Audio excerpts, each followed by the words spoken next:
प्रिय साथियों, सादर नमस्कार। आज मैं आपको एक अनसुनी किस्सा बताने वाला हूं जो हम सबके जीवन से जुड़ा हुआ है। आपसे विनम्र निवेदन है कि अपना कीमती 5 मिनट निकालकर जरूर सुने। 5 साल की बेटी बाजार में गोलगप्पे खाने के लिए मचल गई। किस भाव से दिए भाई? पापा ने सवाल किया। 10 रुपए के 8 दिए हैं, गोलगप्पे वाले ने जवाब दिया।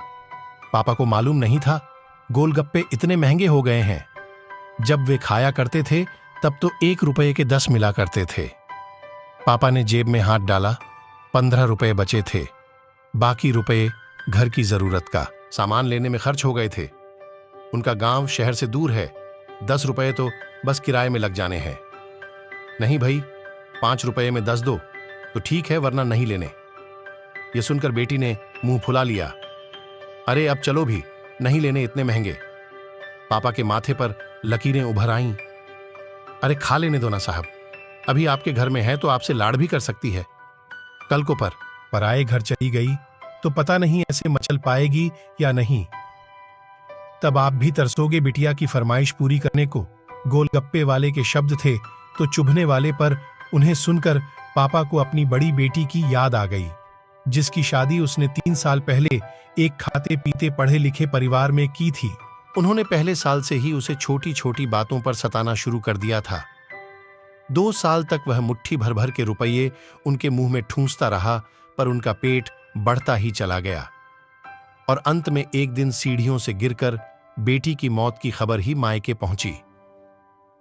आज वह छटपटाता है कि उसकी वह बेटी फिर से उसके पास लौट आए और वह चुन चुनकर उसकी सारी अधूरी इच्छाएं पूरी कर दे।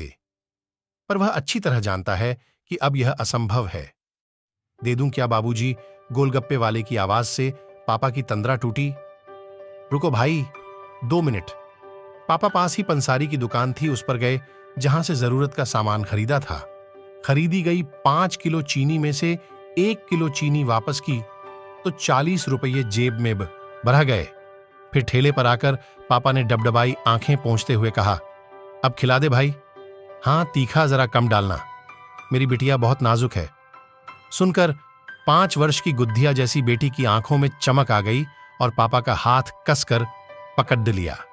जब तक बेटी हमारे घर है, उनकी हर इच्छा जरूर पूरी करे। क्या पता आगे कोई इच्छा पूरी हो पाए या ना हो पाए। ये बेटियां भी कितनी अजीब होती हैं। जब ससुराल में होती हैं तब मायके जाने को तरसती हैं। सोचती हैं कि घर जाकर माँ को ये बताऊंगी, पापा से ये मांगूंगी, बहन से ये कहूंगी, भाई को सबक सिखाऊंगी और मौज मस्ती करूंगी। लेकिन जब सच में मायके जाती हैं तो एकदम शांत हो जाती है, किसी से कुछ भी नहीं बोलती।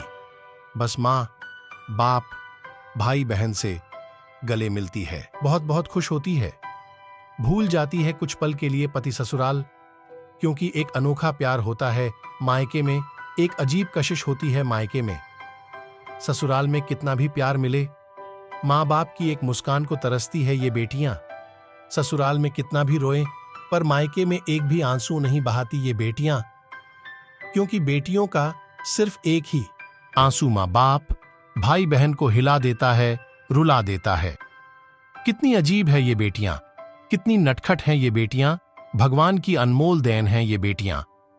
हो सके तो बेटियों को बहुत प्यार दें, उन्हें कभी भी न रुलाए, क्योंकि ये अनमोल बेटी 2 परिवार जोड़ती है, 2 रिश्तों को साथ लाती है अपने प्यार और मुस्कान से।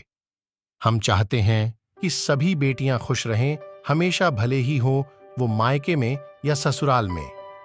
इन्हों खुशकिस्मत है वो जो बेटी के बाप हैं, उन्हें भरपूर प्यार दे, दुलार करें और यही व्यवहार अपनी पत्नी के साथ भी करें, क्यों कि वो भी किसी की बेटी है और अपने पिता की छोड़ी डीच कर आपके साथ पूरी जिंदगी बिताने आई है।